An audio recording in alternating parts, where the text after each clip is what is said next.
vídeo de hoje, como vocês viram aí no título do vídeo, ele é sobre o meu quarto semestre do meu curso de pedagogia e eu faço na Uninove, para quem não sabe, no Memorial da Barra Funda, e eu faço EAD. Mas então eu vou falar sobre o semestre, como que foi. Para quem nunca acompanhou, tem vídeo dos outros semestres aqui no canal e tem uma playlist que se chama Educação, falando só sobre essas coisas, tá bom? Eu vou falar as matérias e o que eu achei. Antes de falar as matérias, eu falo sempre os subtópicos, porque se eu entrar muito no assunto de cada tópico, de cada matéria, vai ficar muito mais extenso do que já fica, tá? Então eu falo mais os subtópicos só para vocês darem uma olhadinha para ver se vocês se interessam em continuar o curso, ou começarem, enfim. A diferença que eu percebi, na verdade não foi tão diferença, é que o meu curso ele não começou assim em fevereiro, como a maioria das pessoas costumam, né, com as aulas. Ele começou lá pro dia 20, 23, alguma coisa assim, de janeiro. Então, enquanto todo mundo ainda estava de férias, eu já comecei a estudar e eu acho que foi uma ótima opção não ter deixado para depois, apesar dos fóruns e atividades começarem a valer só bem depois. Mas eu acho que deu uma boa adiantada, porque eu particularmente gosto de ler os tópicos e ir já fazendo alguns resumos. Não é bem um resumo, eu vou escrevendo as partes mais importantes dos textos. Tanto é que, ó, meu caderno ele é bem grande para suportar tudo isso, porque é muita coisa. Eu percebi que tiveram mais matérias, foi muito mais corrido, muito mais prazos. Porém, realmente uma grande diferença é que os fóruns não valeram notas. Eu acho que foi só um ou dois, assim, bem no comecinho mesmo do semestre que valeram.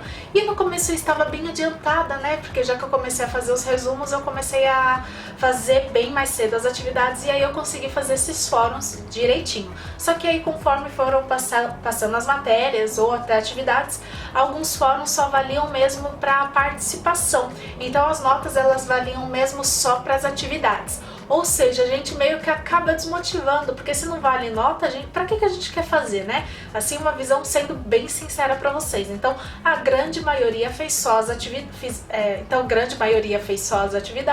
porque era o que valia, né, gente? Mas é claro, faz muita diferença quando você lê um tópico e você se dispõe a estudar e a participar daquele fórum, porque querendo ou não, é um conteúdo a mais pro nosso conhecimento. Mas então, isso foi a grande diferença.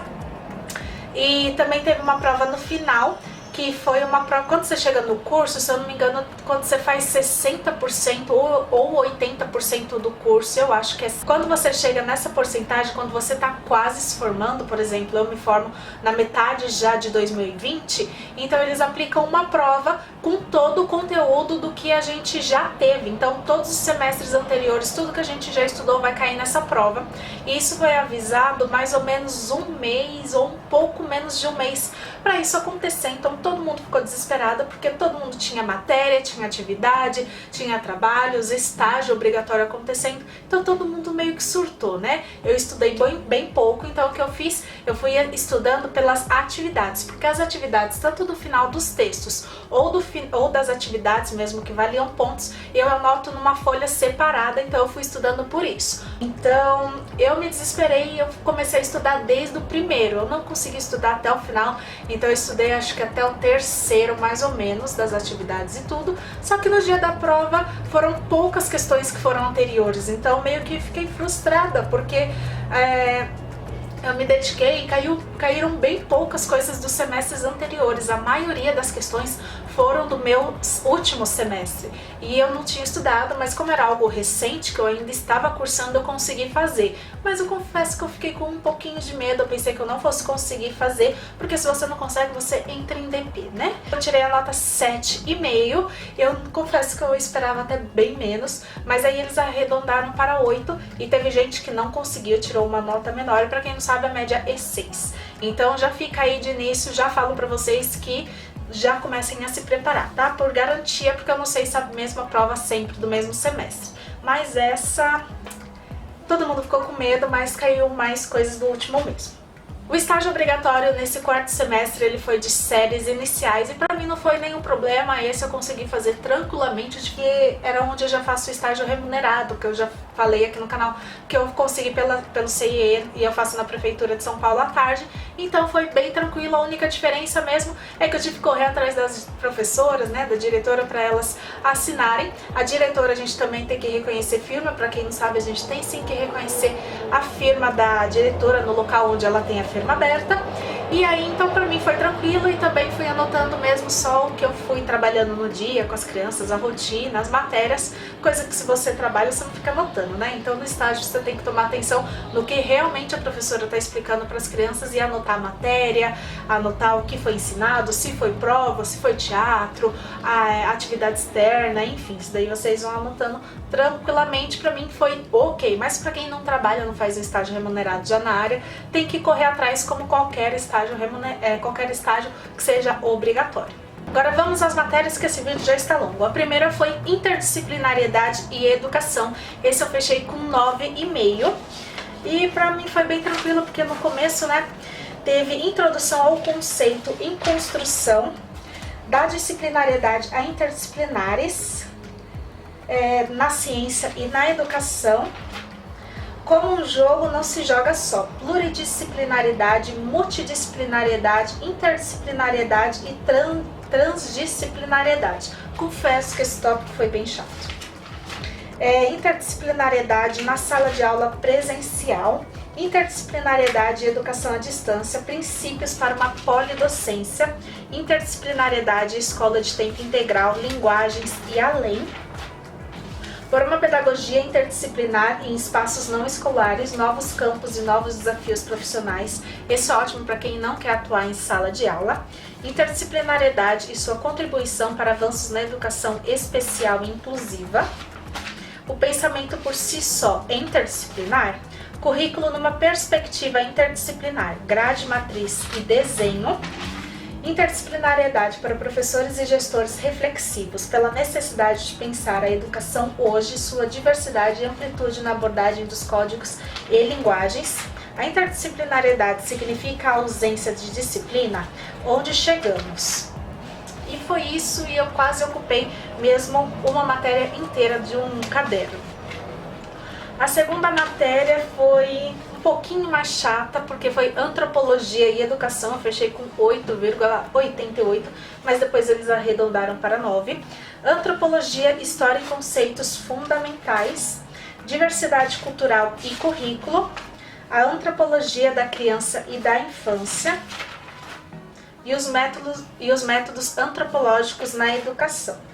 Esse foi já um pouco mais curtinho, mas é uma matéria para quem gosta mais assim de história, essas coisas. Agora uma matéria que todo mundo ficou louco, que é Estudos, Contextos e Ações Escolares ECAI 1, ou seja, tem mais ECAI pela frente. Se eu não me engano, são 3 matérias, então no próximo, eu acho que no quinto, e no último também vai ter ECAI. Gente, que matéria é essa? Teve um fórum que valia 3 e foi muito, mas muito difícil. Eu tirei 2, sendo que valia 3, e a bom é que a professora, ela dá muitos feedbacks, então ela explica cada caso, o que a gente errou, o que a gente pode melhorar. E também teve uma atividade, essa daí já não foi uma atividade assim só de respostas, como se fosse uma prova online. Ela foi pra gente mesmo que fazer um texto, consegui passar nisso, mas foi uma matéria assim que deu dor de cabeça pra todo mundo. Foi bem difícil, a professora era extremamente rigorosa.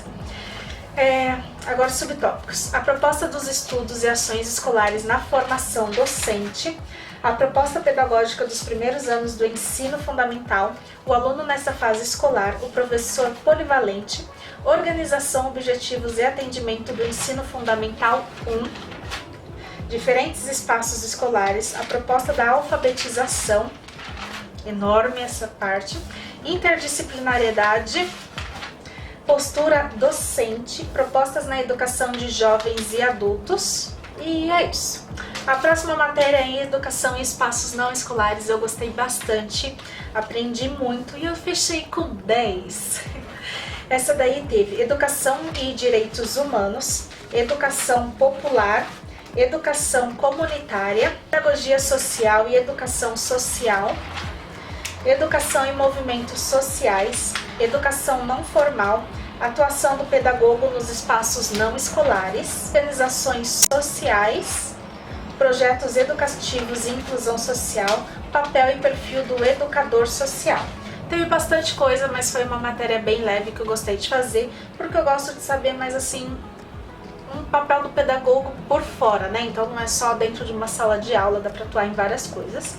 A próxima matéria é alfabetização e letramento, e eu gostei bastante porque eu vi na prática, apesar de eu trabalhar o meu estágio remunerado, ele ser parte para as crianças especiais, tem muitas salas que eu ajudo, mas os alunos que estão na alfabetização, então eu vi muita coisa na prática. Eu fechei com 10. E as matérias, os subtópicos: a linguagem humana, conceito e tipos de linguagem, alfabetização, prévio histórico, a psicogênese da língua escrita. E esse daí eu acho bem confuso, até na prática eu ainda tô aprendendo, então toda vez que as professoras fazem sondagem eu gosto de estar por perto, porque assim você vê mais na prática do que só nos textos, porque é bem confuso. A sondagem na alfabetização, métodos de alfabetização, tem os métodos, eles vão falando os métodos, alfabetização e letramento, alfabetização e novas tecnologias, práticas de alfabetização e letramento. E eu falei de sondagem, para quem não sabe, sondagem é a professora pega cada aluno, assim na parte de português, tá? Cada aluno e vai falando palavras, isso para todos os alunos, tá? Por exemplo, os mesmos animais, né? Os mesmos animais. Então fala leão, macaco, do mais simples ao mais complexo. Então ele vai escrevendo do jeito que ele entende e depois uma frase relacionada a isso, principalmente alguma que tenha repetida do que ele já escreveu, porque assim ele vai escrevendo e assim depois a professora analisa se ele já é alfabético ou silábico com valor, sem valor, enfim. É bem complexo, ainda não entendi direito e é uma coisa que até as professoras que já trabalham nisso, às vezes elas sentem uma dúvida que eu já percebi. Mas enfim, próxima matéria eu também fechei com 10 e foi linguagem e aquisição da escrita. Subtópicos: desenvolvimento da fala no processo de aquisição da linguagem, bem comprido esse tópico. Aquisição da escrita, regras para decifração do código escrito. Aquisição da escrita, relação entre letras e fonemas. Aquisição da escrita, noção de sílaba, sua estrutura fonológica e representação gráfica. Dificuldades mais comuns na escrita das crianças, ortografia, cópias e ditados. Distúrbios da fala e sua relação com a escrita, dislalia, dispermia, DPAC e dislexia. Gente, esse tópico também é bem difícil, é bem complexo. Distúrbios da fala e sua relação com a escrita, desortografia, disgrafia, síndrome de Ehlers, distúrbios da fala e sua relação com a escrita, o papel da escola e como fazer os encaminhamentos. E é isso. E eu também vejo algumas coisas disso lá na prática, no estágio remunerado. E a gente acaba aprendendo, acho que até mais com os professores do que estudando assim na faculdade, que a gente vê só mais em textos, principalmente na Uninove, que é mais textos e bem pouco vídeo.